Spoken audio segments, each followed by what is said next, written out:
আসসালামু আলাইকুম ওয়া রাহমাতুল্লাহি ওয়া বারাকাতুহু। প্রিয় মণ্ডলী, আপনাদের জন্য আজকে একটা ভিডিও নিয়ে আসলাম। আজকের এই ভিডিওর মূল বিষয় হচ্ছে দিন ও দুনিয়া। প্রিয় মণ্ডলী, আপনারা ধৈর্য ধরে পুরো ভিডিওটা দেখে যাবেন ইনশাআল্লাহ। শুরু করা যাক আজকের এই গুরুত্বপূর্ণ ভিডিও। পৃথিবীতে 4 ধরনের মানুষ আছে। প্রথমত, যাদের ঈমান ও আমল সঠিক, সুন্নতি জীবন যাপন করে, দাওয়াত ও তাবলীগের মতো নবীওয়ালা কাজ করে, আল্লাহ সুবহানাহু ওয়া তাআলা এদের দুনিয়া ও আখিরাতের সফলতার জিম্মাদার। এদের দায়িত্ব আল্লাহ সুবহানাহু ওয়া তাআলা নিজে নেন। আল্লাহ তার কুদরতি রহমতের ও সাহায্যের হাত প্রসারিত করে এদের দিকে। দ্বিতীয়ত, যাদের ঈমান ও আমল সঠিক, সুন্নতি জীবন যাপন করে অথচ দাওয়াতের কাজ করে না, আল্লাহ তাআলা এদের দুনিয়া ও আখিরাতের ব্যাপারে জিম্মাদার নন। আল্লাহ এদের দায়িত্ব নেন না। পরকালে বিচারের ফয়সালা এদের ভাগ্য নির্ধারিত হবে। দুনিয়ার জীবনে এদের ব্যাপারে আল্লাহ তাআলার কোনো দায়িত্ব নেই। পুঙ্খানুপুঙ্খ বিচারের পর এদের জান্নাতে ফয়সালা হবে।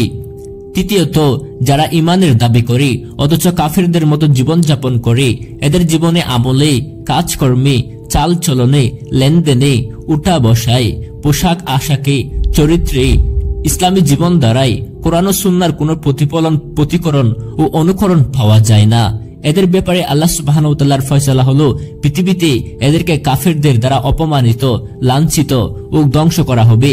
কাফিরদের অনুসরণ ও অনুকরণ করায় এরা আল্লাহ তাআলার রাগ ও প্রচন্ড ক্ষোভে পতিত হবে। এরা জান্নাতে যাবে কিনা বা জাহান্নামে কতদিন থাকবে আল্লাহ সুবহানাহু ওয়া তাআলাই ভালো জানেন। চতুর্থত, এরা কাফের, অবিশ্বাসী। বাহ্যিকভাবে এদেরকে সুখে শান্তিতে থাকতে দেখলেও বাস্তবে এদের অন্তরে শান্তি নেই। কেননা শান্তির একমাত্র মালিক হলেন আল্লাহ সুবহানাহু ওয়া তাআলা। ফলে এরা পৃথিবীর জীবনের ব্যর্থ ও দুঃখী।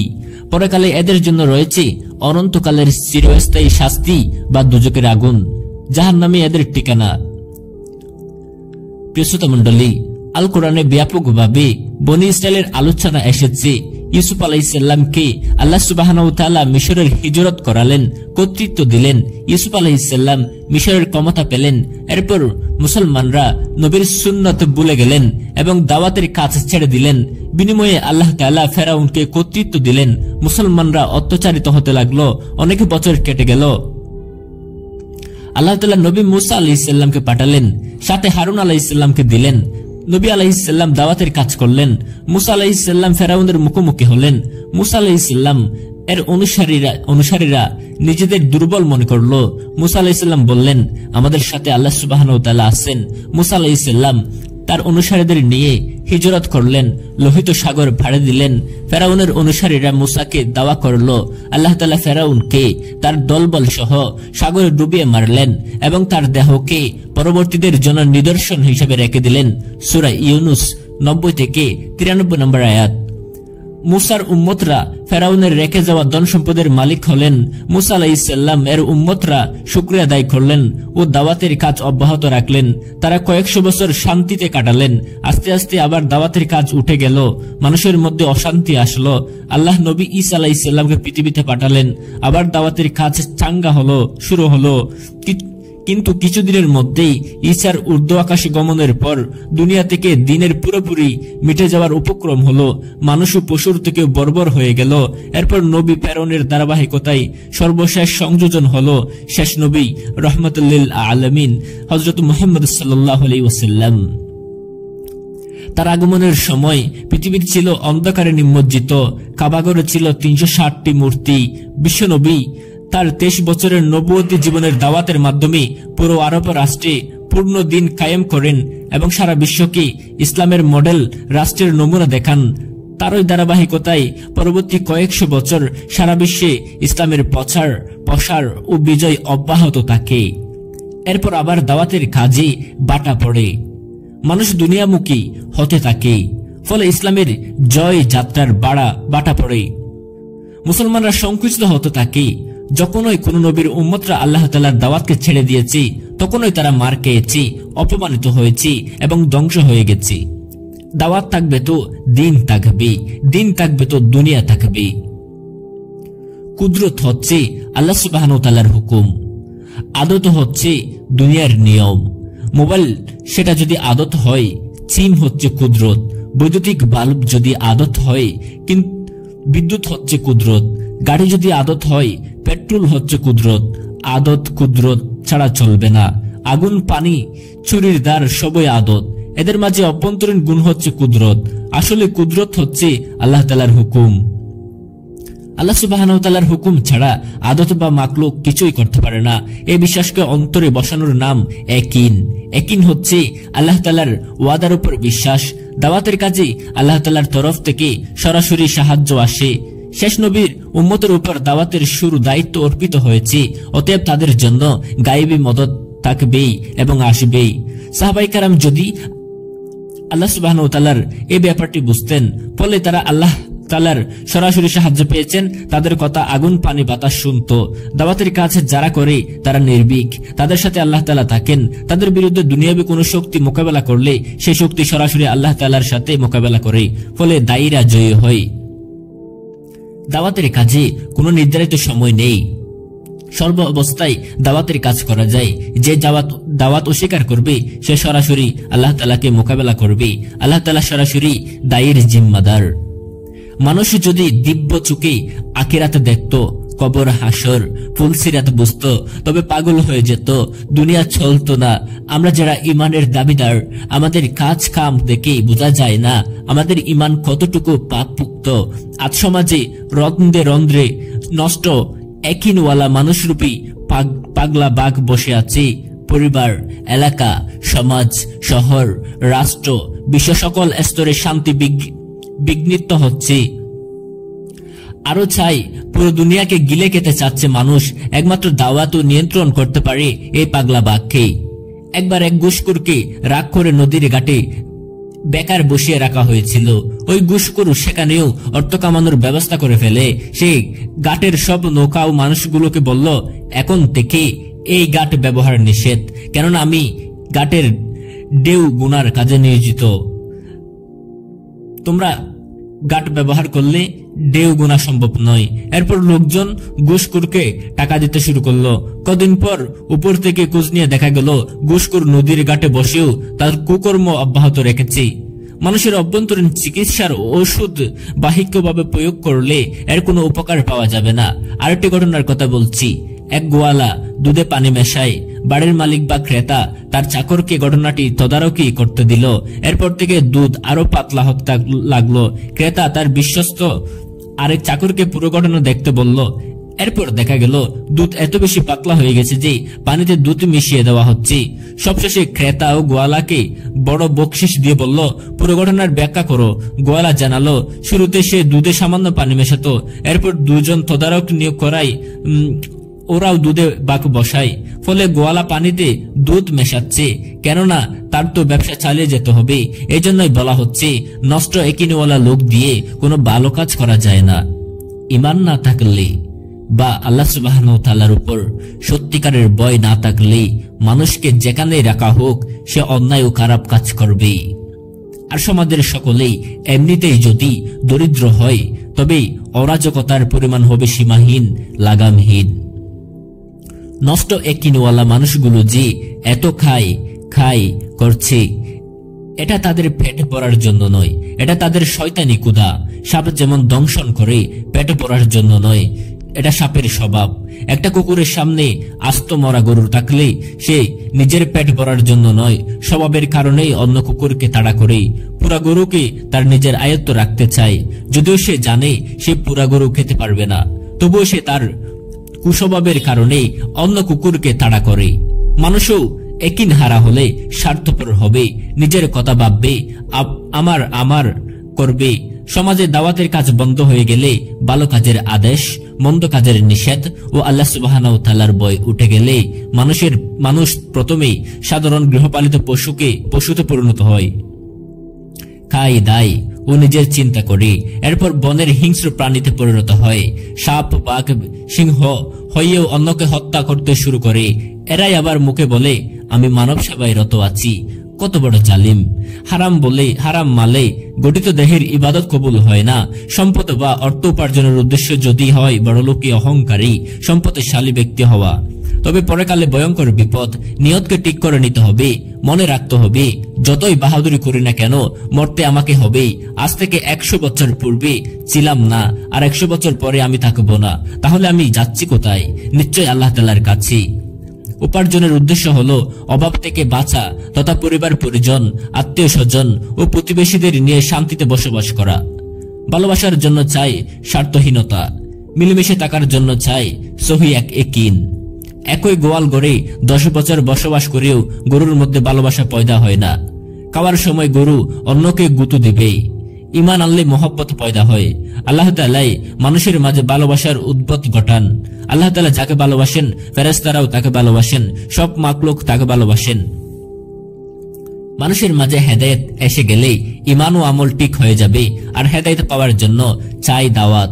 হেদায়েতকে বুঝতে হলে আখিরাতকে বুঝতে হবে। হেদায়েতের উল্টো হলো গুমরাহি। গুমরাহির ফলে সকল ইবাদত নষ্ট হয়ে যায়। দুনিয়াকে বড় মনে হবে গুমরা ব্যক্তির কাছে। গুমরা ব্যক্তি আখিরাতকে ছেড়ে দুনিয়াকে আঁকড়ে ধরবে। সাহাবীদের উপর হেদায়েতের কলেমা বুঝে পড়ার সাথে সাথে দুনিয়ার জুলুম এসে গেছে। বেলাল, আবু বকর, আবু যর গিফারি, কাব্বাব, সুমাইয়া রাদিয়াল্লাহু তাআলা আনহুর উপর চরম জুলুম এসেছিল, কিন্তু তারা ঈমান থেকে বিচ্যুত হয়নি। আল্লাহ তাআলার সাথে সম্পর্ক হয়ে গেল। দুনিয়ার কোনো শক্তি বান্দাকে দুর্বল করতে পারে না। হেদায়েতওয়ালা মানুষেরা দুনিয়া বসে জান্নাতে জাহান্নামের নাজ নেয়ামত ও দুঃখ কষ্ট বুঝতে পারেন।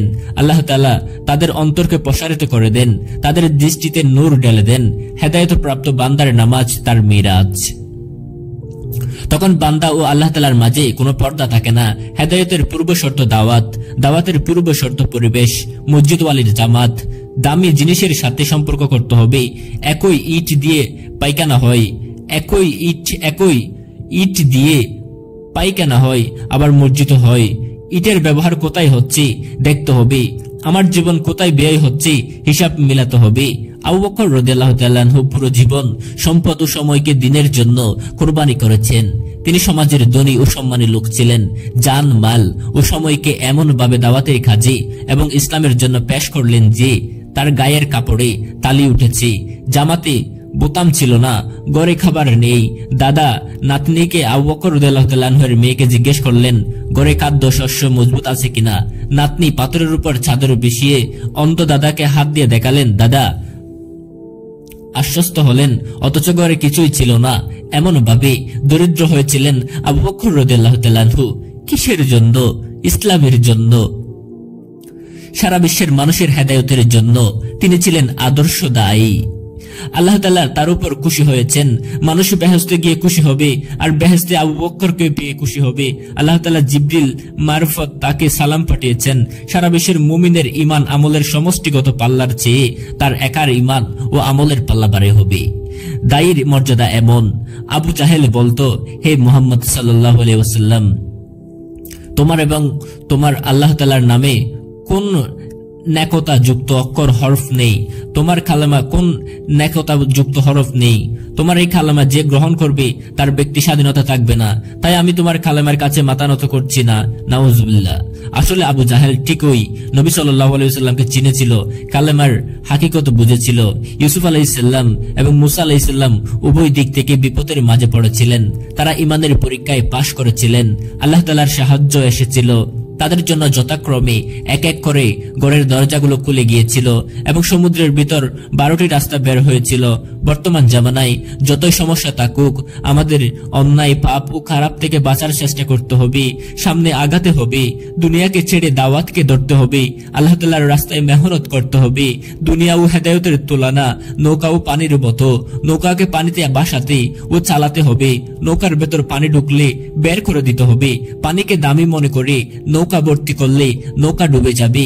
দুনিয়ার ভেতর থাকতে হবে, দুনিয়ায় ভেতর থাকতে হবে, কিন্তু দুনিয়াকে অন্তরে স্থান দিলে বা অন্তরে দুনিয়া ঢুকে গেলে মানুষ ধ্বংস হয়ে যাবে। সতর্কতার সাথে দুনিয়াকে ব্যবহার করতে হবে।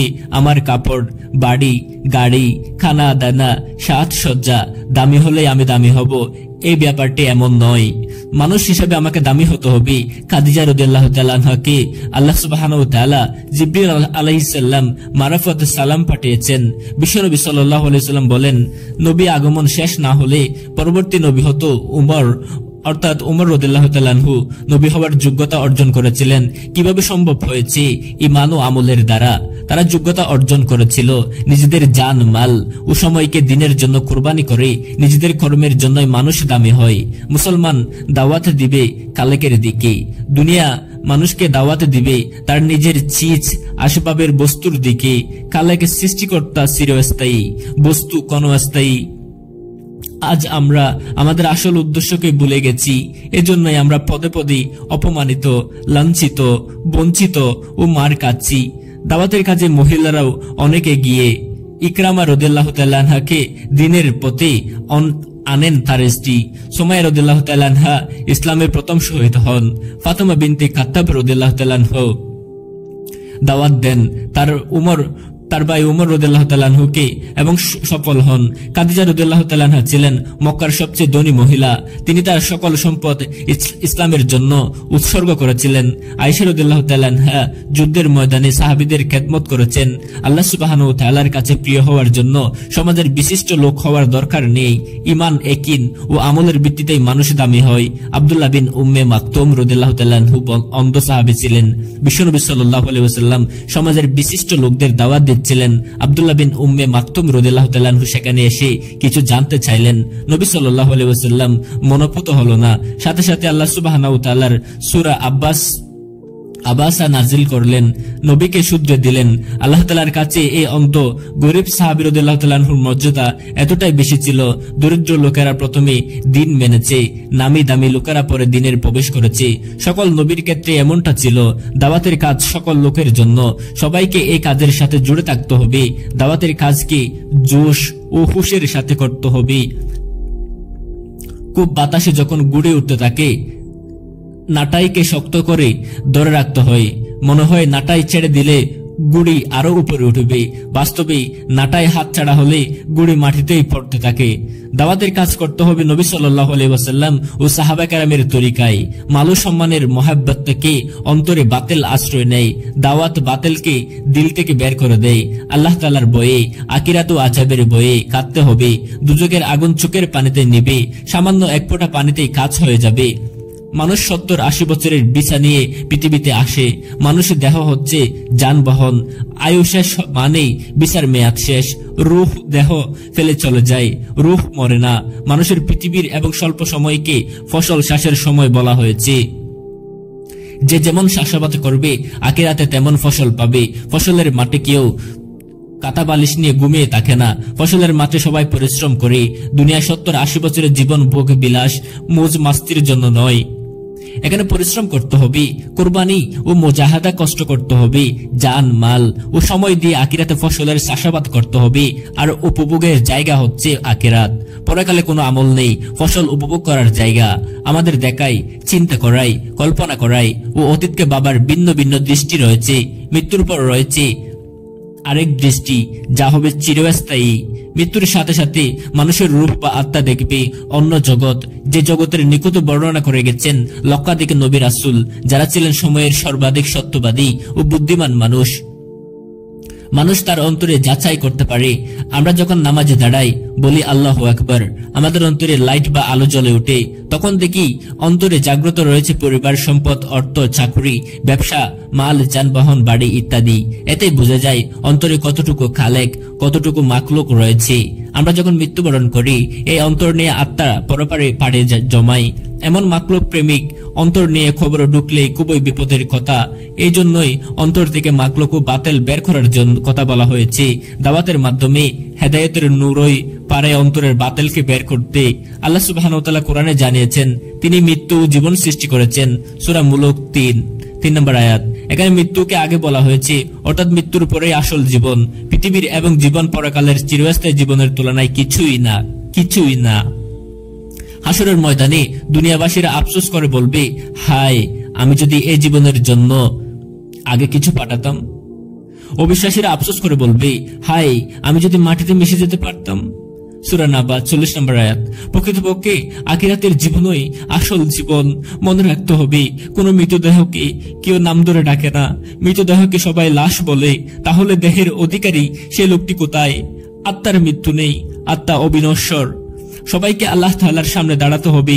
মানুষ বিজ্ঞান নিয়ে মাতামাতি করে, আসলে আধুনিক বিজ্ঞানের সীমাবদ্ধতা অনেক। মহাবিশ্ব, গ্যালাক্সি, সপ্ত আকাশ, ইলেকট্রনের বিন্যাস, শক্তির উৎস, মহাবিশ্বের উৎপত্তি ও বিন্যাস, এসবই বিজ্ঞানের অজানা। মানুষের জ্ঞানের সীমানা যেখানে শেষ, আল্লাহ সুবহানাহু ওয়া তাআলার জ্ঞান সেখান থেকেই শুরু। আল্লাহ সুবহানাহু ওয়া তাআলা এতটাই বড় ও ক্ষমতাবান। আল্লাহ তাআলার উপর ঈমানকে বাড়াতে হবে। ঘরে বসে থাকলে ঈমান কমে। ঈমানি পরিবেশ, ঈমানি আলোচনায় এবং দাওয়াতের মাধ্যমে ঈমান বাড়ে। ব্যাপারটি বানরের তৈলাস বাসে ওঠার মতো। বানর যখন পরিশ্রম মেহনত করে তখন বাস বেয়ে উপরে ওঠে, আবার চুপচাপ বসে থাকলে নিচে নেমে যায়। ইমানের লাইনে আল্লাহ তাআলার রাস্তায় মেহনত করলে ঈমান বাড়ে। ঘরে বসে থাকলে ঈমান কমতে কমতে শূন্যের কাছাকাছি এসে যায়। সাহাবায়ে কেরাম জীবনের মূল সময়টাকে দাওয়াতের কাজে, জিহাদের ময়দানে, দিন প্রচারে, নবীর কাছে ঈমান শেখা ও পরবর্তীর জন্য শেখানোর কাজে ব্যয় করেছেন। আজ আমরা মসজিদে 15-20 মিনিট সময় বসব, তাতেও ধৈর্য বিচ্যুত হচ্ছে। দুনিয়া আমাদের কতটুকু গ্রাস করেছে। আমাদের ঈমান যদি বাটখারায় গ্রামে মাপা হয়, তবে সাহাবীদের ঈমান বিলিয়ন মিলিয়ন ঠেনেও মাপা কঠিন হবে রূপ করতে। মানুষ হচ্ছে মুসাফির বা পথিক। পৃথিবী হচ্ছে একটা স্টেশন। এই স্টেশনে সে সামান্য সময় যাত্রা বিরতি করে। আখিরাতের সামনে পৃথিবীর জীবনটা 3 মিনিটের সমান। পৃথিবীর কোনো মানুষ কোনো স্টেশনে যাত্রা বিরতির সময় সেখানে ব্যবসা বাণিজ্য বাড়িঘর বানিয়ে দিব্য সংসার পাতে না, বরং হালকা নাস্তা করে হাত মুখ ধুয়ে একটু ফ্রেশ হয়, নতুন যাত্রার জন্য প্রস্তুতি নেয়। আমরা পৃথিবী নামক স্টেশনে দুনিয়াকে এবং এর চিজ আসবাবকে এমন ভাবে ভালোবাসি তথা অর্জনে ব্যস্ত হয়ে পড়ি যে মনে হয় না আমাদের যাত্রা বিরতি মাত্র 3 মিনিটের। এভাবে হেলাই ফেলাই আজে বাজে কাজে জীবনের মূল সময়কে নষ্ট করে শেষে শূন্য হাতে পরকালের উদ্দেশ্যে যাত্রা করেছি। আমাদের দীর্ঘ পথে সংগ্রহ করা হয়নি। ফলে আখিরাতের জীবনের থেকে যাবে শত কোটি আফসোস। আল্লাহ তাআলার রাস্তায় বের হয়ে মানুষ এসব বিষয়কে বুঝতে পারে, নিজের প্রস্তুতি দেখতে পারে। ফলে ঈমান আমলকে শুধরে নেওয়ার ইচ্ছা পয়দা হয়। ঘরে বসে থাকলে এত জরুরি বিষয় থেকে সে তাকে গাফেল, অহমিকা আর দীর্ঘ আশার মধ্য দিয়েই মানুষ এগিয়ে যায় ধ্বংসের দ্বার প্রান্তে। নিঃস্ব ও রিক্ত হাতে পাড়ি জমায় পরপারে। যে বোতলে কেরোসিন তেল আছে তাতে মধু নিলে সে মধু খাওয়া যাবে না। অনুরূপভাবে দিল থেকে দুনিয়া বের না করে যত দিনই ইলম অর্জন করা হোক না কেন তা মানুষের উপকার করবে না। আখিরাতের বিশ্বাস ও ঈমানের কমতি থাকার কারণে আমরা রিজিক ও রোজগারের দান দায় সারাদিন ব্যস্ত থাকি। পৃথিবীর চিজ আসবাব, চাকুরি, ব্যবসা, পরিবার, বাড়ি গাড়ি, গাছ মাছ সবকিছু আমাদের ধোঁকা দিচ্ছে। আমরা বলি আল্লাহ তাআলা সব করেন, কিন্তু মানুষকে চেষ্টা করতে হয়। ঈমানের ব্যাপারেও সব মানি, অথচ একটা কিন্তু যোগ করে দেয়। আসলে এই কিন্তুটাই হলো ধোঁকা ও শিরিক। বিশ্বাসের অভাব, মানুষের দৃষ্টি, শোনা, বলা, চিন্তা, হাত পা, জ্ঞান সবই ধোঁকা। আসলে ভালো মন্দ, লোভ লোকসান সবকিছুই আল্লাহ তাআলার কাছে। আমার অর্থ, আমরা অর্থ সম্পদ ক্ষমতা পদবি পেয়ে মনে করি আমরা এসবের মালিক। প্রকৃত অর্থে আমরা এসবের কিছুই মালিক নয়। কেননা মালিক তার সবকিছুকে তার ইচ্ছা মতো ব্যবহার করতে পারে। আল্লাহ তাআলা বলেন, তুমি এসবের মালিক নও। কেননা তোমার উপার্জিত অর্থ বা সম্পদ কখনো কখনো তোমার অপকারে বা ক্ষতির জন্য ব্যবহার করা হয়। তুমি চাইলেই তোমার অর্থ তোমার উপকার করতে পারে না। উদাহরণ হিসেবে বলা যায়, মানুষ নিজের কেনা দামি গাড়িতে অ্যাক্সিডেন্ট করে মারা যায়। নিজের হাতে তিলে তিলে গড়া সংসার একসময় তাকে দূরে ছুড়ে ফেলে দেয়। নিজের অসুস্থতা সন্তান, স্ত্রী বা স্বামী বেইমানি করে। বাড়ির দারোয়ান বা কাজের লোক মহিলাকে হত্যা করে। নিজের অসুখের কারণে দামি দামি খাবার খেতে পারে না মানুষ। এমনই ভাবে মানুষের চাওয়ার মতোই সব হয় না। মানুষ বড় অসহায় প্রাণী। মানুষ কোনো কিছুরই মালিক নয়, তার কোনো ক্ষমতা নেই। এভাবে পৃথিবীর সবকিছুই ধোঁকা। বুদ্ধিমান তারাই যারা এই ধোঁকা থেকে নিজেকে বাঁচাতে পেরেছে। যারা দুনিয়া ছেড়ে দাওয়াতের কাজ করে, দুনিয়া তাদের পিছে পিছে ঘুরে। যে মানুষ হিদায়াতের মতো সবচেয়ে মূল্যবান বিষয়ের সন্ধান পেয়ে যায়, সে হয় সফল মানুষ। ফেরাউনকে আল্লাহ তাআলার অনেক সুযোগ দিয়েছিলেন, পর্যায়ক্রমে 9টি আযাব দিয়েছিলেন। ব্যাঙ, পঙ্গপাল, মশা, রক্ত, খরা, বৃষ্টি, ফসলহানি ইত্যাদি। তারপরও ফেরাউন শিক্ষা গ্রহণ করেনি, সবশেষে তার ধ্বংস হয় অনিবার্য। আল্লাহ সুবহানাহু ওয়া তাআলা তাকে সাগরে চুবিয়ে মারেন।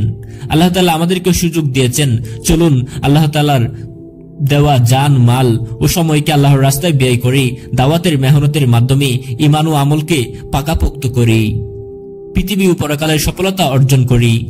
আল্লাহ পাকের হুকুম, কুদরত ও বিশ্বনবী সাল্লাল্লাহু আলাইহি ওয়াসাল্লামের সুন্নতের উপর ইয়াকিনের ঈমান।